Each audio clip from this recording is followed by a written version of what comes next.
নমস্কার, আমি দেবজ্যোতি। আমার আজকের প্রতিবেদনে আপনাদের সকলকে স্বাগত জানাই। বঙ্গ বিজেপিতে দিলীপ যুগের অবসান, নতুন রাজত্ব শুরু হলো শুভেন্দু সুকান্তর। দিলীপ ঘোষের রাজনৈতিক জীবনে গতকালই কিন্তু আনুষ্ঠানিকভাবে ইতি টেনে দিল কেন্দ্রীয় বিজেপির নেতৃত্ব। গত দুদিন ধরে বঙ্গ বিজেপির এ রাজ্যের পর্যবেক্ষক সুনীল বানসাল তিনি কলকাতায় ছিলেন, একাধিক বৈঠক করেছেন। 30 জন বিধায়কের সঙ্গে তিনি একান্তে বৈঠক করেছেন। সেখানেই কিন্তু বঙ্গ বিজেপির নেতৃত্বের পক্ষ থেকে দিক নির্ণয় করে দেওয়া হয়েছে দিলীপ ঘোষের রাজনৈতিক ভবিষ্যৎ ভারতীয় জনতা পার্টিতে শেষ। নতুন যুগ শুরু হচ্ছে শুভেন্দু অধিকারী সুকান্ত মজুমদার। কিন্তু শুভেন্দু অধিকারী সুকান্ত মজুমদারকে কি সক্রিয় রাজনীতিতে থাকতে দেবেন? কারণ শুভেন্দু অধিকারী কারো বশ্যতা স্বীকার করে রাজনীতি করেননি। যে দিলীপ ঘোষ বাংলার বিজেপিকে একটা ভালো জায়গায় এনে দিয়েছিলেন, যার হাত ধরে বঙ্গ বিজেপিতে সোনালী যুগ শুরু হয়েছিল, যা শ্যামাপ্রসাদ মুখোপাধ্যায় ভারতীয় জনতা পার্টি প্রতিষ্ঠা করলেও তিনি পারেননি। কিন্তু দিলীপ ঘোষ দেখিয়ে দিয়েছিলেন রাজনীতিতে নবাগত হয়েও বাংলার বিজেপিকে কোন জায়গায় পৌঁছে দেয়া যায়। তারা 38 থেকে 39% ভোট পেয়েছিল। বাংলার বিজেপি শুভেন্দু অধিকারী যখন ছিলেন না, তখন বাংলার বিজেপি 77 জন বিধায়ক এবং 18 জন সাংসদ উপহার দিয়েছিলেন এই দিলীপ ঘোষ। শুভেন্দু অধিকারী 2020 সালে 1 ডিসেম্বর তিনি ভারতীয় জনতা পার্টিতে যোগ দিয়েছিলেন। তারপর বাংলার বিজেপি কিন্তু যত দিন গেছে ততই ক্ষয়িষ্ণু হয়েছে। বাংলার বিজেপি এখন শুভেন্দু অধিকারী সুকান্ত মজুমদারের হাতেই চলবে বলে কেন্দ্রীয় নেতৃত্ব জানিয়ে দিয়েছেন। তাহলে এখন প্রশ্ন উঠছে, দিলীপ ঘোষ কি করবেন? দিলীপ ঘোষকে আর কোনো রাস্তা তার কাছে নেই। তিনি কি মুখ বন্ধ করে বঙ্গ বিজেপির তার যে ব্যক্তিগত কাজকর্মগুলি রয়েছে, বিভিন্ন মন্দিরে যাওয়া, বিভিন্ন নেতৃত্বের বাড়িতে যাওয়া, বিভিন্ন উৎসবে অংশগ্রহণ করা, সেগুলোই করবেন? কারণ বঙ্গ বিজেপির যে মিডিয়া সেল, সেখান থেকে দিলীপ ঘোষকে যাতে কোনো কর্মসূচি দেয়া না হয় তা কিন্তু পরিষ্কার করে জানিয়ে দেয়া হয়েছে। কিন্তু তার গাড়ি এবং নিরাপত্তারক্ষী এখনই কেড়ে নেওয়া হচ্ছে না। তাহলে দিলীপ ঘোষের রাজনৈতিক ভবিষ্যৎ কোন পথে? তিনি তো আস্তে আস্তে রাজনৈতিক কানাগলিতে প্রবেশ করে গেছেন। একটি জগন্নাথ মন্দির উদ্বোধনে তিনি উপস্থিত হয়েছিলেন। রাজ্যের মুখ্যমন্ত্রীর সঙ্গে তিনি একটি জায়গাতে বসে কয়েক মিনিটের গল্প করেছিলেন। তাতেই কি তার রাজনৈতিক জীবন শেষ হয়ে গেল? এই প্রশ্নও কিন্তু বঙ্গ বিজেপির অভ্যন্তরে উঠতে শুরু করেছে। বঙ্গ বিজেপির বিক্ষুব্ধরা তারা কিন্তু আগামী কাল থেকে আরো বড় কর্মসূচি নিচ্ছেন। তারা চাইছেন দিলীপ ঘোষকে সক্রিয় রাজনীতিতে ফেরাতে। কিন্তু বঙ্গ বিজেপির একাংশ, বিশেষ করে শুভেন্দু অধিকারী সুকান্ত মজুমদার, দিলীপ ঘোষকে আর বাংলার বিজেপিতে ঢোকাতে চাইছেন না। তারা চাইছেন তারা রাজত্ব চালাবেন। কিন্তু সুকান্ত মজুমদার শুভেন্দু অধিকারীকে চেনেন না। তিনি অনেক কিছু হয়তো জানতে পারেন, তিনি শিক্ষিত মানুষ, তিনি সব জানতে পারেন। কিন্তু সুকান্ত মজুমদার শুভেন্দু অধিকারীকে একেবারেই চেনেন না। শুভেন্দু অধিকারী রাজনৈতিকভাবে কিভাবে তিনি দল পরিচালনা করেন। 24-এর লোকসভা নির্বাচন, সেখানে দেখা গেছিল শুভেন্দু অধিকারী তার ঘনিষ্ঠদের টিকিট দিয়েছিলেন।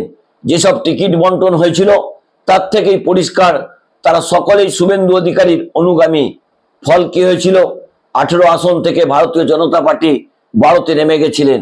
কিন্তু কেন্দ্রীয় বিজেপি সেই শুভেন্দু সুকান্তর উপরই ভরসা করছেন। তারা চাইছেন দিলীপ ঘোষ রাজনীতিতে থাকলে গোষ্ঠীদ্বন্দ্ব নাকি ভারতীয় জনতা পার্টিতে আরো বাড়বে। সেই জায়গাতেই তারা দিলীপ ঘোষের রাজনৈতিক জীবনকে একেবারে শেষ পেরেকটি গতকাল তারা পুঁতে দিলেন।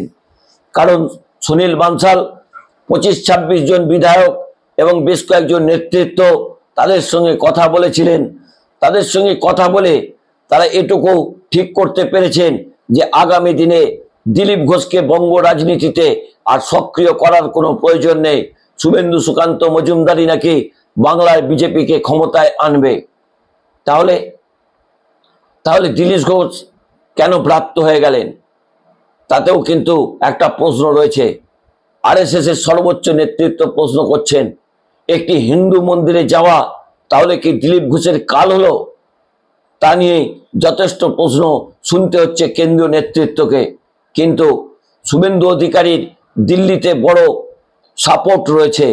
তার রাজনৈতিক পিতা নরেন্দ্র মোদী এবং রাজনৈতিক কাকা এই স্বরাষ্ট্রমন্ত্রী অমিত শাহ শুভেন্দু অধিকারীকে একেবারে খোলা হাতে সমর্থন করছেন। তার হাত দিয়েই নাকি বাংলার বিজেপির সাফল্য আসবে। একটা কথা মাঝে মাঝেই আমরা বলি যে তারা কি তাহলে আসামে হিমন্ত বিশ্ব শর্মার ছবি দেখতে পাচ্ছেন শুভেন্দু অধিকারীর মধ্যে? শুভেন্দু অধিকারী আর যাই হতে পারেন, তিনি হিমন্ত বিশ্ব শর্মা হতে পারবেন না। কারণ হিমন্ত বিশ্ব শর্মা সেখানে সংখ্যালঘু যথেষ্ট মুসলিমদের বাস রয়েছে, তারপরেও কিন্তু বিজেপিকে ক্ষমতায় এনেছিলেন। আর এখানের বিজেপি নেতারা সংখ্যালঘুদের ভোট চাই না বলে তাদের যেভাবে প্রতিদিন জিহাদি বলেন, প্রতিদিন দেশদ্রোহী বলেন, সেই সংখ্যালঘুরা কিন্তু ইতিমধ্যেই বিজেপির পাশ থেকে সরে গেছেন। অন্যদিকে পাঞ্জাব বা হরিয়ানা থেকে যেসব শিখ সম্প্রদায়ের মানুষ বাংলাতে বাস করেন, তাদের প্রতিও যে তীব্র ঘৃণা বঙ্গ বিজেপির নেতাদের, তা কিন্তু দিনের আলোর মতো স্পষ্ট। গত কয়েকদিন আগে সুকান্ত মজুমদার যে ঘটনা ঘটিয়েছিলেন, জুতোর রেপ্লিকা একজন শিখ সম্প্রদায়ের পুলিশ অফিসারের পাগড়িতে ছুঁড়েছিলেন, তাতেও কিন্তু সুকান্ত মজুমদার যথেষ্ট অস্বস্তিতে রয়েছেন। তাই তাদের কাছ থেকে বাংলার বিজেপির সম্বন্ধে আর বেশি কিছু আশা করা সম্ভব নয়। অর্থাৎ দিলীপ ঘোষের রাজনৈতিক ভবিষ্যৎ একেবারে ঠান্ডা ঘরে চলে গেছে। তার কাছে একমাত্র রাস্তা তৃণমূল কংগ্রেস। তবে তিনি যেটি তৃণমূল কংগ্রেসের কাছে আবেদন করেন, দলনেত্রী মমতা বন্দ্যোপাধ্যায় এবং অভিষেক বন্দ্যোপাধ্যায় দিলীপ ঘোষকে বড় জায়গা কিন্তু বঙ্গ বিজেপির ছেড়ে আসা পরে তাকে কিন্তু তৃণমূল কংগ্রেসে যেতে দেবেন, তা কিন্তু পরিষ্কার। তৃণমূল নেত্রী মমতা বন্দ্যোপাধ্যায়ের সঙ্গে দিলীপ ঘোষের সম্পর্ক অত্যন্ত মধুর। সেই জায়গাতেই দিলীপ ঘোষ কি করবেন সেই দায়িত্ব তাকেই নিতে হবে। তিনি কি বঙ্গ বিজেপিতে চোখ বন্ধ করে তিনি আরএসএস এর কাজকর্ম করে যাবেন, নাকি তিনি মমতা বন্দ্যোপাধ্যায়ের দলে যোগদান করে দিলীপ ঘোষ, শুভেন্দু অধিকারী এবং সুকান্ত মজুমদারকে বড় রাজনৈতিক ধাক্কা দেবেন? কারণ দিলীপ ঘোষ ইতিমধ্যে বলতে শুরু করেছেন যে খেলা এখনো শুরু হয়নি। কারণ দিলীপ ঘোষ শেষ কামড় কিন্তু বঙ্গ বিজেপির নেতৃত্বকে দেবে। বিশেষ করে শুভেন্দু অধিকারী এবং সুকান্ত মজুমদারের বিরুদ্ধে তার কাছে নাকি ভুরি ভুরি অভিযোগ রয়েছে, সেগুলো তিনি আস্তে আস্তে সামনে আনবেন। তবে বঙ্গ বিজেপির একাংশ, বিশেষ করে বিজেপি বাঁচাও কমিটির পক্ষ থেকে, তারা কিন্তু জগৎ প্রসাদ নাড্ডা, কেন্দ্রীয় স্বরাষ্ট্রমন্ত্রী অমিত শাহ এবং প্রধানমন্ত্রী নরেন্দ্র মোদীকে একাধিকবার চিঠি দিয়েছেন, অবিলম্বে দিলীপ ঘোষকে সক্রিয় রাজনীতিতে ফেরাতে হবে, না হলে 26-এ ভারতীয় জনতা পার্টি 50 ক্রস করতে পারবেন না। কিন্তু সুনীল বানসালেরা সেই তথ্যকে সামনে আনেননি। তারা গত দুদিন ধরে যে বৈঠক করেছেন সেখানে পরিষ্কার করে জানিয়ে দিয়েছেন দিলীপ ঘোষের রাজনৈতিক ভবিষ্যৎ কিন্তু ভারতীয় জনতা পার্টিতে তারা কিন্তু দাঁড়ি টেনে দিয়েছেন। তাহলে দিলীপ ঘোষ আর কোনো রাজনৈতিক কর্মসূচিতে তিনি অংশগ্রহণ করতে পারবেন না। মিডিয়া সেলকে ইতিমধ্যেই পরিষ্কার করে জানিয়ে দেওয়া হয়েছে দিলীপ ঘোষকে দলীয় মিডিয়া গ্রুপ থেকে যেন কোনো কর্মসূচি না দেওয়া হয়। কাল শুভেন্দু অধিকারী রাজনৈতিক পরিকল্পনা করেছিলেন। তিনি প্রায় 25-26 জন বিধায়ককে পাঠিয়েছিলেন সুনীল বানসালের সঙ্গে বৈঠক করতে।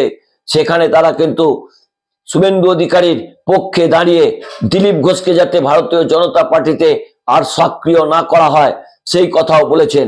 তাহলে দিলীপ ঘোষ আগামী কয়েকদিনের মধ্যেই তার রাজনৈতিক ভবিষ্যৎ কি হবে তা তিনি ঠিক করে ফেলবেন। তার কাছে দুটি রাস্তা, মুখ বন্ধ করে বঙ্গ বিজেপিতে বসে থাকা, আর না হলে তাকে মমতা বন্দ্যোপাধ্যায়ের শরণাপন্ন হয়ে সক্রিয় রাজনীতিতে ফেরা।